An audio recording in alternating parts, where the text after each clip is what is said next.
यदि ज्यादा नंबर पाने की है इच्छा तो डीजे सर चैनल से जरूर लीजिएगा शिक्षा। चलिए दोस्तों, से इसी उद्देश्य के साथ हम लोग आज के इस महत्वपूर्ण सेशन को, इस महत्वपूर्ण मॉडल पेपर को आप लोगों के साथ स्टार्ट करते हैं। देखिए दोस्तों, ये मॉडल पेपर है किस विषय का? ये है आप लोगों का समाज शास्त्र का। कक्षा 12 के विद्यार्थी जो समाज शास्त्र को लिए हुए हैं वो इस वीडियो में अंत तक बने रहेंगे, और वीडियो को बिना स्किप किए हुए आप लोग को पूरा देखना है। और निश्चित तौर पर ये जो पेपर सेट का डिस्कशन मैं जो आप लोग के साथ करने वाला हूँ, ये आप लोगों के लिए बहुत ही हेल्पफुल साबित होगा। तो सोशियोलॉजी क्लास 12 के बच्चे रेडी हो जाएं, और चलिए करते हैं इस महत्वपूर्ण सेशन को हम लोग स्टार्ट। तो देखिए दोस्तों, यहाँ पर जो महत्वपूर्ण कुछ बातें होती हैं इनको तो आप अच्छे से जानते हैं कि कितने समय का रहेगा, कितने पूर्णांक रहेगा, कितनों के लिए कितना शब्द लिखना रहेगा, कैसे लिखना रहेगा। देखिए, शब्दों का संतुलन भी बहुत जरूरी होता है, अपने विचारों का संतुलन, ताकि जिसमें आप एग्जामिनर को सेटिस्फाई भी कर दें और आप बेहतर तरीके से नंबर भी एग्जामिनर से पा सकें। तो चलिए देखिए, बहुविकल्पी प्रश्नों की श्रृंखला से हम लोग स्टार्ट करते हैं समाज शास्त्र के इस कक्षा 12 के महत्वपूर्ण सेशन को। देखिए, पहला प्रश्न क्या है हम लोग का डिस्टेंस, ये पहला ही प्रश्न बहुत ही महत्वपूर्ण है। पहला प्रश्न जो हम लोग का है वो है आप लोगों का बहुविकल्पी वाला, और इसमें पहला देखिए क्या है, दहेज निरोधक अधिनियम पारित कब हुआ था? दहेज निरोधक अधिनियम जो पारित किया गया था उसे किया गया था सन 1961 में। बहुत ही मोस्ट इंपॉर्टेंट ये प्रश्न है। देखिए दोस्तों, हम लोग प्रश्नों की श्रृंखला में आगे बढ़ते हैं। सन 2011 की जनगणना के अनुसार भारत में नगरीय जनसंख्या का प्रतिशत निम्न में से क्या है? देखिए दोस्तों, नगरीय जनसंख्या का प्रतिशत तो यहाँ पर 31.80 यानी 31 जो परसेंट है वो नगरीय जनसंख्या का अनुपात है। देखिए, नगरीय जनसंख्या का अनुपात यहाँ पर दिया हुआ है, तो ग्रामीण जनसंख्या का अनुपात इसमें से माइनस करके आप लोग निकाल लीजिएगा। ठीक है, तो उसी की इर्द गिर्द जो होगा आपका क्या होगा, ये नाम याद रखिएगा। ठीक है ना, पूछ देता है कभी कभी तो व्यक्ति डाइवर्ट हो जाता है, क्योंकि उसको नगरी मालूम है लेकिन ग्रामीण नहीं पता है, ग्रामीण पता है तो नगरी नहीं पता है। तो उसको आप जानते हैं कि जब परसेंटेज है तो 100 से आप माइनस करके जो बचेगा वो आपका राइट हो जाएगा। ठीक है, ये सब बेसिक बातें, इनको जानकारी आप लोग को रखना बहुत जरूरी है। देखिए, तीसरे इंपॉर्टेंट प्रश्न की मुझे बढ़ते हैं। एम एन श्रीनिवास का पूरा नाम क्या है? बहुत ही मोस्ट इंपॉर्टेंट ये प्रश्न है।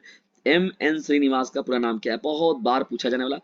मुझे तो लगता है कि समाजशास्त्र का जब भी सेट बनता है तो उसमें किसी न किसी सेट में इस प्रश्न को जरूर डाला जाता है। देखिए, मैसूर नरसिंहाचार श्रीनिवास, मैसूर नरसिंहाचार श्रीनिवास जी जो थे वही हैं एम एन श्रीनिवास। ठीक है, और ये बताइए दोस्तों कि एम एन श्रीनिवास का जो है वो कहाँ पर नाम पहले लिया गया था, किस लिए हम लोग एम एन श्रीनिवास जी को याद रखते हैं? इसका जो जवाब है वो कमेंट बॉक्स में जरूर दीजिएगा। ऑल इंडिया, और आप लोग कमेंट बॉक्स का जवाब भी दिया जाता है दोस्तों, तो कमेंट बॉक्स में अपनी राय जरूर रखा करिए। ऑल इंडिया किसान सभा का उदय कब हुआ? ऑल इंडिया किसान सभा का उदय कब हुआ? 1929, 1920, 1940, 1936। तो देखिए दोस्तों, ऑल इंडिया किसान सभा का जो उदय हुआ था वो हुआ था सन 1936 में। कब हुआ था? सन 1936 में। संविधान के किस संशोधन में पहली बार पंचायती राज व्यवस्था को शामिल किया गया था? देखिए दोस्तों, ये बहुत ही महत्वपूर्ण है। 73वें संशोधन में, 73वां संशोधन बहुत ही मोस्ट इंपॉर्टेंट है इसमें, क्योंकि ये बहुत ही महत्वपूर्ण बात है, क्योंकि पंचायती राज को जो मुख्य रूप से इसमें शामिल किया गया था। और जानते हैं कि राजस्थान में सबसे पहले लागू किया गया था। ठीक है ना। समाज क्या है? मूर्त है, अमूर्त है, ए और बी दोनों है, इनमें से कोई नहीं। तो देखिए, समाज जो होता है मुख्य रूप से वो जो होता है ऑडिशंस, वो होता है अमूर्त रूप। ठीक है, समाज क्या है? अमूर्त है। औद्योगिक क्रांति सर्वप्रथम कहाँ हुई? तो देखिए दोस्तों, औद्योगिक क्रांति की बात होती है, क्लास 10th में भी आप पढ़ के बात आए हुए हैं। ये हुआ था सबसे पहले कहाँ पर? इंग्लैंड में। ठीक है ना, कहाँ पर हुआ था? इंग्लैंड में। अगर ब्रिटेन में लिखा हुआ मिले तो कंफ्यूज मत होइएगा, वो आपका राइट हो जाएगा। निम्नलिखित में से क्या 73वें संविधान संशोधन से संबंधित है? देखिए दोस्तों, सभी बताया गया था यहाँ पर ऊपर मैंने बताया। पंचायती राज व्यवस्था, देखिए ग्राम पंचायत को, यानी ग्राम पंचायत को इसमें जोड़ा गया था। जनसंख्या के आकार को निम्नलिखित में से कौन सा कारक प्रभावित करते हैं? जन्म दर प्रभावित करते हैं, मृत्यु दर, निष्क्रमण, या इनमें से सभी? तो देखिए, इनमें से सभी जो ऑप्शन होगा इस प्रश्न का राइट आंसर हो जाएगा। ठीक है दोस्तों, महत्वपूर्ण प्रश्नों की श्रृंखला अभी बहुत बाकी है। पूरा मैंने बताया आप लोग को कि अभी लड़ाई समाप्त नहीं हुई है। इस पूरे सेशन को देख कर जाइए, बहुत ही ज्यादा कहीं ऐसा ना हो जो प्रश्न को आप छोड़ रहे हैं वही आप लोगों के एग्जाम में आ जाए। पश्चिमीकरण की अवधारणा किसने दी है? पश्चिमीकरण की अवधारणा जो है वो किसने दी है? तो ये दिया गया है एम एन श्रीनिवास ने दिया है। किसने दिया है? एम एन श्रीनिवास ने। अभी बताइए, मैंने कौन सा इनका नाम पूरा बताया था कि एम एन श्रीनिवास का पूरा नाम क्या है? ठीक है दोस्तों, यदि नाम आप लोग के ध्यान में है तुरंत कमेंट बॉक्स में उत्तर दीजिए, और निश्चित तौर पर दोस्तों जवाब भी आप लोग कमेंट बॉक्स में अपने विचार रखते हैं तो बड़ा अच्छा लगता है। उसमें आप लोग का फीडबैक जब दिखता है तो कुछ रिस्पॉन्स, बस एक वही माध्यम मिलता है। जब ऑफलाइन विद्यार्थी होते हैं तो हमारे समक्ष समक्ष होते हैं, प्रस्तुत होते हैं, हमारे सम्मुख होते हैं, लेकिन ऑनलाइन में ये चीजें नहीं हो पाती। अब उतनी बड़े व्यवस्थाएं नहीं है, उतने बड़े चैनल नहीं कि जो उस तरीके से हम लोग आप लोग के सम्मुख प्रस्तुत हो, लेकिन हाँ बेहतर से बेहतर कंटेंट आप लोग के लिए उपलब्ध करा रहे हैं। कभी उस ऊंचाई पर पहुंचेंगे तो आप उन सभी चीजों को भी जरूर देखेंगे, सभी चीजें अच्छे से होंगी, लगेगा आप लोगों की नहीं हम लोग ऑनलाइन नहीं बल्कि ऑफलाइन क्लास कर रहे हैं। ठीक है दोस्तों, तब और भी मजेदार चीजें होंगी, सेशन होगा, सब कुछ होगा, आनंद आएगा फिर उसमें और भी अच्छे से। खैर कोई बात नहीं, जहां पर है वहीं से बेस्ट करने का प्रयास करिए, लेकिन आप लोगों का भी एक कदम जो होगा दोस्तों बहुत ही सराहनीय कदम, बहुत ही महत्वपूर्ण रहेगा हम लोग के लिए, और वो है आप लोग का share. Sharing is the best way of learning, इस बात को याद रखिएगा। चलिए ये तो बात हो गई बहुविकल्पिक प्रश्नों की सीरीज की। अब हम लोग बात करते हैं अति लघु उत्तरीय प्रश्नों की सीरीज को।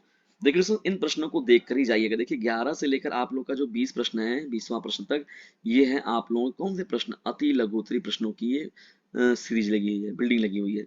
पुरुषार्थ किसे कहते हैं, देखिए प्रश्न है। राष्ट्र से आप क्या समझते हैं, वस्तुीकरण या पंडीकरण को समझाइए। प्रजनन दर से आप क्या समझते हैं, जातीय व्यवस्था में होने वाले परिवर्तन के 4 मुख्य कारणों का उल्लेख कीजिए। 2011 की जनगणना के अनुसार भारत की नगरीय और ग्रामीण जनसंख्या कितनी है, यह है आप लोग का प्रश्न। आधुनिकीकरण की 3 विशेषताएं बताइए। सामाजिक सर्वेक्षण किसे कहते हैं, पैडेमिक से क्या आशय है, और विनिमय से क्या आशय है। ये आपका 20वां प्रश्न हो जाएगा। ठीक है दोस्तों, जब प्रश्नों की श्रृंखला में ऐसे ही हम लोग बढ़ते हैं आगे यहाँ पर, तो बढ़ता है, जब आगे बढ़ते हैं हम लोग यहाँ पर, तो बढ़ते हैं लघु उत्तरीय प्रश्नों की श्रृंखला की ओर, लघु उत्तरीय प्रश्नों की श्रृंखला की ओर।